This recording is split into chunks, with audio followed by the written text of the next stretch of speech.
kepada Bapak Presiden untuk memohon terhadap 56 orang yang melaksanakan tes TWK yang tidak lulus di tes dan tidak dilantik menjadi ASN KPK untuk bisa kita tarik, kemudian kita rekrut untuk menjadi ASN Polri. Kemudian kemarin tanggal 27 kami mendapatkan surat jawaban.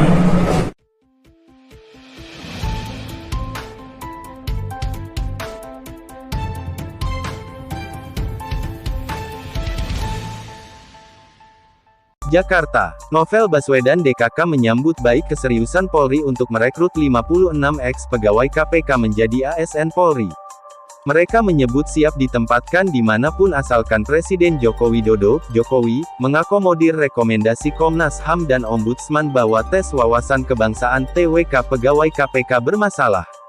Kalau kami sih melihat dalam konteks seluruh variabel, ada rekomendasi Ombudsman, ada rekomendasi Komnas HAM, ada isu pemberantasan korupsi, ada isu kepegawaian, ada banyak pihak publik yang berkepentingan dan jika memang sudah mengakomodir semua hal itu, tentu Presiden sebagai pemegang kekuasaan tertinggi ASN berwenang toh menempatkan di mana saja dan kita hanya dalam posisi melakukan tugas dan fungsi untuk berkontribusi pada negara ini, kata Hotman Tambunan, kepada wartawan, Jumat tanggal 1 Oktober tahun 2021.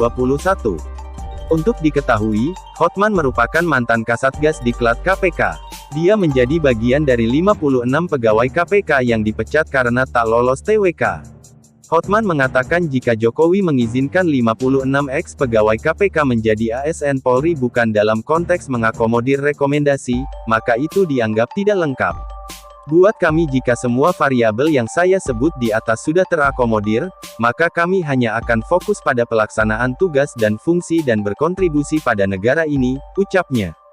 Hal yang sama juga diungkap oleh mantan Kabag Hukum KPK, Rasamala Aritonang. Dia yang juga bagian dari 56 pegawai KPK yang disingkirkan, tengah menunggu undangan resmi dari Kapolri Jenderal Listio Sigit Prabowo terkait rencana perekrutan Novel Baswedan DKK menjadi ASN Polri. Artinya kan gini, karena ini kan proses hukum artinya kalau proses hukum maka prosedurnya mesti diformalkan. Maksudnya kita diundang disampaikan dengan jelas, kemudian mesti dituangkan dalam dokumen-dokumen yang resmi, ujarnya.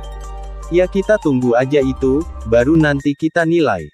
Kalau polisi bilang serius ya kita juga serius, makanya kita dari kemarin kita bilang menunggu pemerintah, kita serius ini, tambahnya. Rasamala menyebut jika nanti akhirnya telah bertemu dengan Polri dan menerima penjelasan lengkap soal rencana perekrutan itu, baru dirinya dan 55 ex-pegawai KPK lainnya akan menentukan sikap. Menurutnya, apa yang menjadi pembahasan dengan Polri nantinya akan juga dikonsultasikan dengan Komnas HAM dan Ombudsman. Bagaimana kalau ada rencana pemerintah gagasannya begini, nanti kita ketemu langsung lah sama Komnas HAM sama Ombudsman untuk konsultasi juga. Saya pikir kalau memang itu relevan dengan rekomendasi-rekomendasi itu, ya itu akan jadi pertimbangan utama bagi kami, jelasnya. Diberitakan sebelumnya, Kapolri Jenderal Listio Sigit Prabowo siap merekrut 57 mantan pegawai KPK, termasuk Novel Baswedan, yang tidak lolos TWK. Polri meyakini Novel DKK masih memiliki masa depan meski hasil TWK mereka dilabeli merah hingga dianggap tidak bisa dibina. ASSDM Polri komunikasi dengan BKN Kemenpan RB. Adapun Jenderal Sigit sendiri menginstruksikan ASSDM Kapolri Irjen Wahyu Widada berkomunikasi dan berkoordinasi dengan Badan Kepegawaian Negara (BKN) serta Kementerian Pendayagunaan Aparatur Negara dan Reformasi Birokrasi Kemenpan RB. Hanya, Rusdi belum tahu apakah Wahyu berkomunikasi langsung dengan Novel DKK untuk perekrutannya. Yang jelas ASSDM diperintahkan Pak Kapolri untuk berkomunikasi dan koordinasi dengan kementerian atau lembaga terkait. Perintahnya seperti itu, ucapnya. Seperti diketahui, 57 mantan pegawai KPK pada Kamis 30/9 mendatangi KPK. Mereka mengembalikan kartu identitas pegawai KPK milik mereka. Terhitung hari itu 57 orang itu sudah tidak lagi menjadi bagian KPK.